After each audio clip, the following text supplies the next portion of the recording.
প্ৰথমতে সকলোক আজিৰ এই ভিডিঅ'টো স্বাগতম জনাইছোঁ। নমস্কাৰ সকলোৰে। আজি আমি গৈ আছোঁ অসমৰ এটি বিশেষ ঐতিহাসিক ঠাইলৈ আৰু সেই বিশেষ ঠাইখন হ'ল তেজপুৰত অৱস্থিত অগ্নিগড়ত। আৰু অগ্নিগড় তেজপুৰ চহৰৰ ব্ৰহ্মপুত্ৰ পাৰত অৱস্থিত। এই অগ্নিগড় তেজপুৰ শোণিতপুৰ জিলাৰ অৱস্থিত। এই ঐতিহাসিক গড়টো বাণৰজাই কন্যাক উষাক সুৰক্ষিত কৰি ৰাখিবৰ বাবে নিৰ্মাণ কৰিছিল আৰু উষা হৈছিল বাণৰজাৰ জীয়ৰী।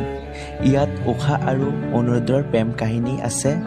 সেয়া আপোনালোকে ভিডিঅ'টো সম্পূৰ্ণ চাই থাকিব, কি আছে সকলো চাই থাকিব। নমস্কাৰ সকলোৰে।